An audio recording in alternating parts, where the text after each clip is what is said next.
Hello friends, today we are going to see about interspecific hybridization in Vigna species. Earlier I was talking you about NPPGR and its activities and all. Okay, so today we are going to see about we are working with so many Vigna species, and we have attempted some interspecific hybridization in Vigna also, and we will be seeing how many species are there in Vigna and a detailed account of all the Vigna species. Okay.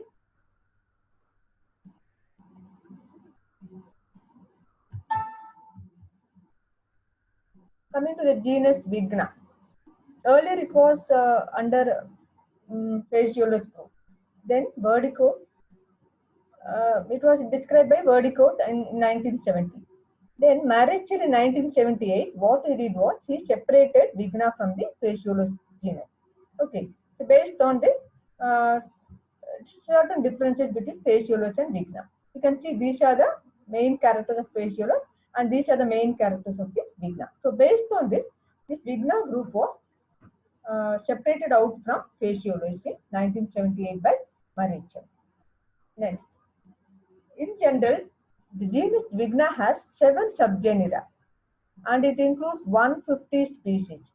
And subgenus Ceratotropis and Vigna are the two important subgenera which contains all the cultivated species. Okay, and this Ceratotropis is special one because it includes all the Asiatic Vigna species. Okay, so in subgenus Ceratotropis, we have our commonly cultivated black gram, green gram, rice bean, this Vigna trilobeta, which we call as Pilipicera in Tamil Nadu. Okay, so now this Vigna trilobeta is named as Vigna stipulaceae, which is commonly cultivated, and Vigna trilobeta is the wild form of the Vigna. Okay, under subgenus Vigna, we have our commonly cultivated cowpea, that is your Vigna unguiculata. Okay, next. I'm giving you all the Vigna species belong to the 7 subgenera. What we are having at NPPGR 22 and what we are maintaining in our state storage or medium term storage or gene bank, whatever it is. So we have Vigna dalciliana, Vigna glabrosum, Vigna trinervia, Vigna trinervia variety bornei, Vigna umbellata variety gracilis, Vigna hainiana, Vigna condalensis, Vigna mungu. This is our common diagram. Silvestre, radiata. Okay, then sublobata, setulosa, subramaniana, aconitifolia, stipulaceae, trilobate, vexillata, unguiculata, phyllosa, marina, and last is the newly described species by myself, Vigna conferensis. Okay, here you can see Vigna mungo and Vigna silvestre. Any cultivated species will be having their progenitor as a wild species. Okay. Now black gram, commonly called as Vigna mungo, it has the its wild progenitor will be is Vigna mungo variety silvestre. Okay. Then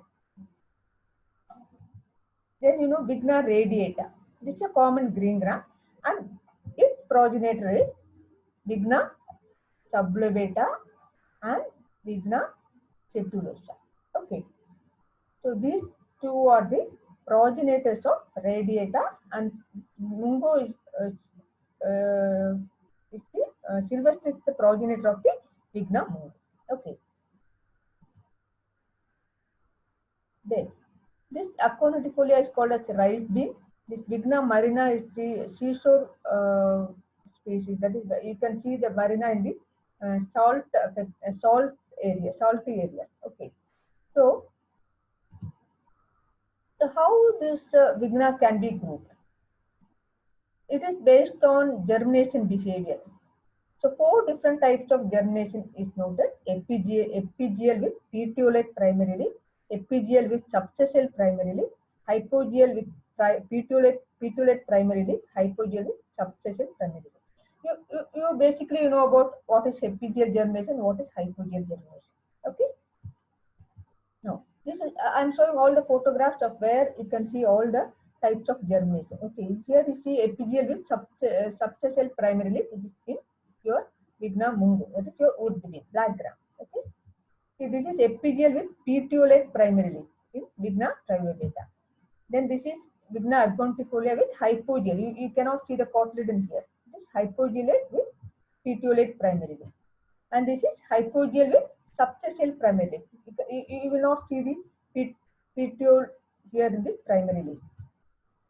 Then you can also see variability in the ornamentation. You can see here you have these white patches. Here in these two you don't have any white patches. See here, this is another species called as Candalensis. It don't have any white patches. Okay. Then you can see in the ornamentation also. See in Vigna trilobata you can see no ornamentation. In Triplacia you can see ornamentation, etc. Okay. Earlier this trilobata and Triplacia were misidentified. Now this trilobata is called as Triplacia and this Vigna Triplacia is called as trilobata. Okay. So this are different types of stipules available in different taxa of Vigna. In taxa means you have Vigna species means Vigna mungo, Vigna radiata, like that. And Vigna mungo variety sylvestris means it's not a species but it's a taxa. So this is the different stipule variability in the different taxa of Vigna. See, you can see this is the bigger stipule in Vigna Triplacia. Okay. Then how you can identify the species? I'm giving a simple key for identification of different Vigna species. Here I have made the key based on the based on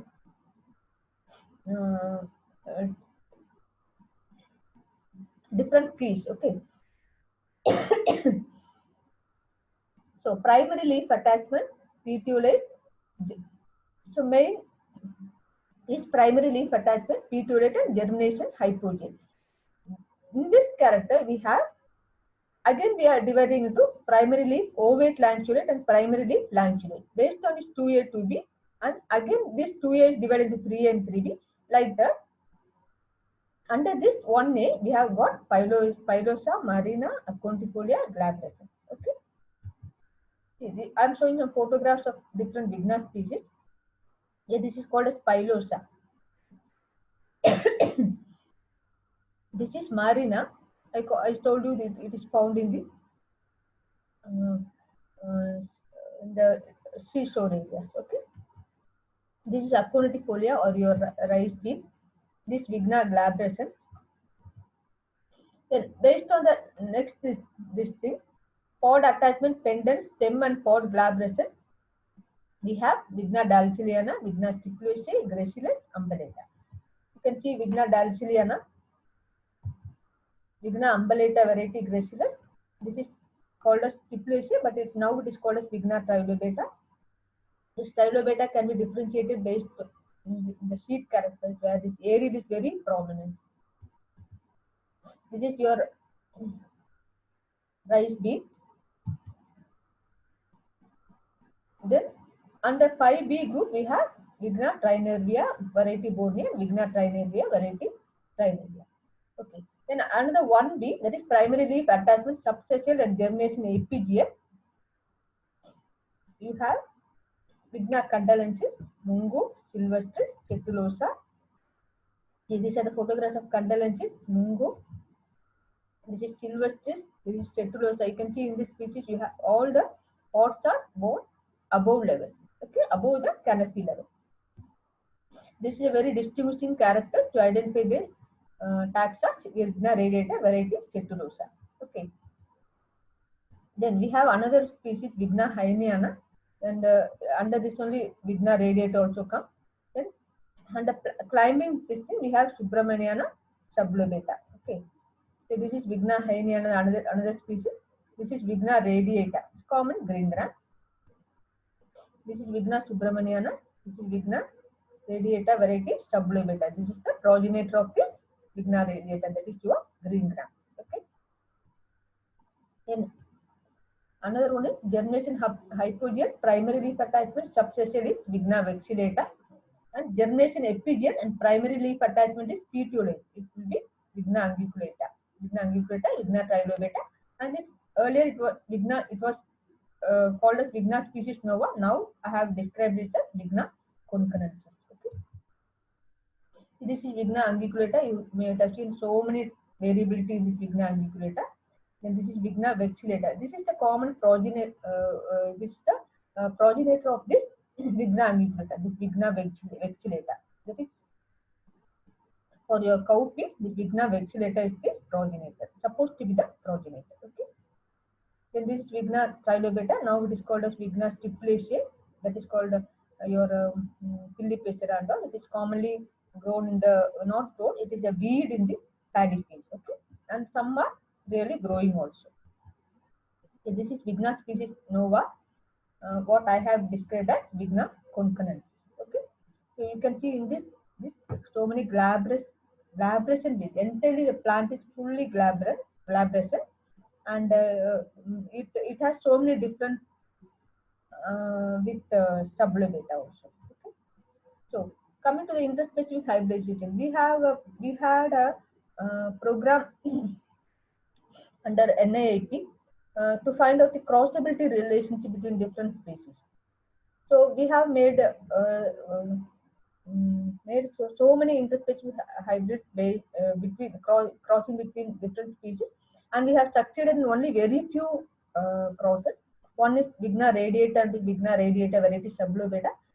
You know that this sublobata is a progenitor of this Vigna radiata.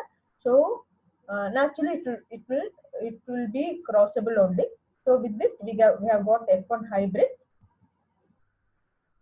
See, you can see the lobed leaf in this F1. This is the F1 of Vigna radiata sublobata. It was very the F1 was very bigger, and you can see the lobed leaf, and it has a climbing habit just like sublobata, and it is heavy bearing, and the pods are above the leaf level. But the thing is, we have to screen for virus resistance. Okay. Then this is another F1 with Vigna radiata variety sublobata. The seed color also similar to sublobata. Then we have seen the they attempted some back cross also, and there was a very few seed set. And we have attempted process Vigna mango into Vigna mango variety silvestre. Here also you can see F1 with hybrid vigor. That's a climbing habit, and the terminal leaves are narrow, unlike black grass. Okay. See, this is the F1 has highly pubescent pod, and it's heavy bearing, and naturally it has to be screened for virus resistance. And this has some back cross also we attempted. When I talk about virus screening, you see in Vigna, so many different races of virus are present. Okay, so in our Trichure condition or in our Kerala condition at NPPTR, we get virus. Of course, we get virus in the summer season. Okay, under screening, we found all these F1s or backcross or F2, F3 generations are resistant to this virus. That is yellow vein mosaic virus, yellow mosaic virus, YMV. Okay, but when these lines, when they are grown in Delhi, it is completely susceptible. Okay, so we have to find out few more good sources of YMB resistance. Okay. I told you this Silvestre cross. Then another cross we attempted is Vigna radiatum to Vigna trinervia variety bornei. Here, what happened was F1 was very bigger, and it had a climbing habitat variety bornei, and was heavy bearing, so many flowers. But the thing is, the color was stem color also was purple like this bornei only. Then the terminal leaflets were narrow, but profuse flowering was there. The flowers were as bright as bornei. But the failure we faced was severe infertility. Fall retention was there only for 1 or 2 days after pollination, and mm,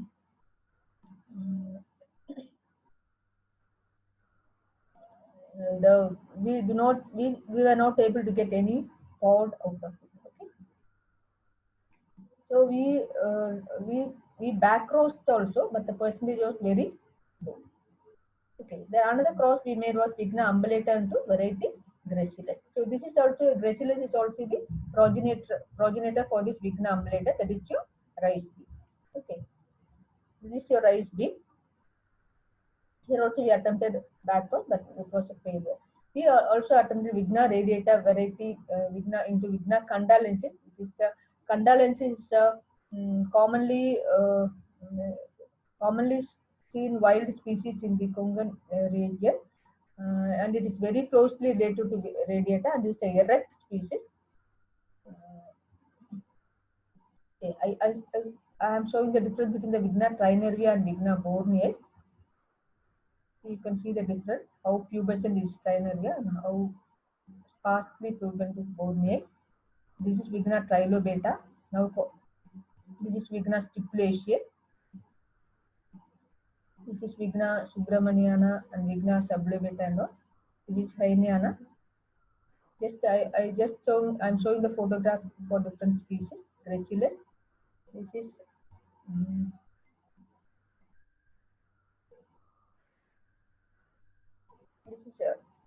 this conconensis. This is Vigna hosea, another species which we found in Sabrimala region. This hosea is very small, and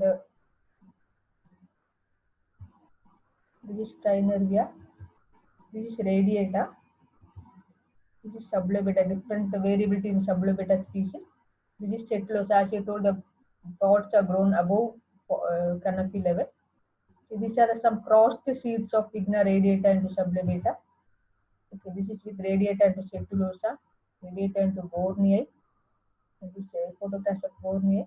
Okay, this is radiata into sylvestris also we did. This is different habits of sylvestris. And this is radiata into Hainiana also we did. This is Hainiana species, and this is mungo with the variety sublobata. This is with the mungo with variety setulosa, mungo variety bornei, mungo into sylvestris, mungo into Hainiana. This is Vigna umbellata, I told rice bean. This is umbellata variety gracilis. This is wild species of this Vigna umbellata. And this is self Vigna umbellata into Vigna umbellata wild. Vigna umbellata into Vigna dalciliana also. We try this Vigna dalciliana. Now in the F2 we got segregants like Vigna radiata and sublobata, where you can see the segregation for leaf lobing.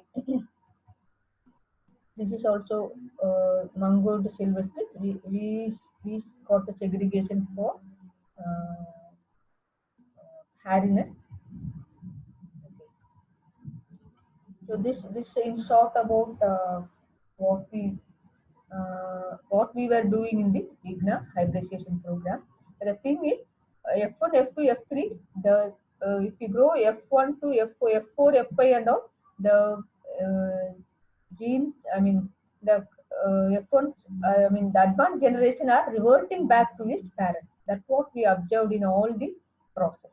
Okay, so here I want to ensure that whether this whether before going for any interspecific hybridization, are we ensuring the correct taxonomic identity? So after ensuring the taxonomic identity only, we have to go in for interspecific hybridization. Okay, so this is in short about Vigna species, and any doubt you have in the Vigna species or identification, or any doubt in the hybridization program, you can just contact